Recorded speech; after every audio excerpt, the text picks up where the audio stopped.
আসসালামু আলাইকুম রহমতুল্লাহি ওবরাকাতু। আলহামদুলিল্লাহ, সালাতু ওয়াসসালামু আলা রাসূলিল্লাহ, আম্মা বাদ। সম্মানিত দর্শক শ্রোতা, আজকেই আমি আপনাদের সামনে যে বিষয়ে আলোচনা করতে চাই সেটা হলো মুসলমানদের ঐক্যবদ্ধ থাকার প্রয়োজনীয়তা, উপকারিতা এবং বিভক্তি, দলাদলি থেকে বিরত থাকার গুরুত্ব।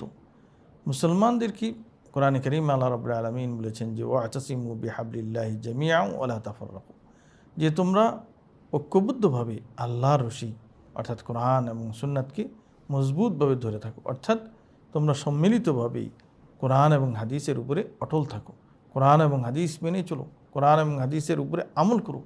মানুষ যত বেশি দিন উপরে অটল থাকবে, কোরআন এবং হাদিস অনুযায়ী চলবে, তারা তত বেশি ঐক্যবদ্ধ সম্মিলিত হয়ে থাকতে পারবে।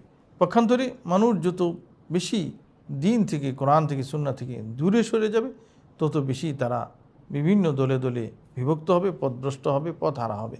তো এই জন্য আমাদেরকে ঐক্যবদ্ধ থাকার জন্য চেষ্টা করতে হবে এবং ঐক্যবদ্ধ হওয়ার একমাত্র পথ হলো কোরআন এবং হাদিস অনুযায়ী চলার চেষ্টা করা। আল্লাহ রাব্বুল আলামিন আমাদেরকে তৌফিক দান করুন। আমিন। আসসালামু আলাইকুম ওয়া রাহমাতুল্লাহি ওয়া বারাকাতুহু।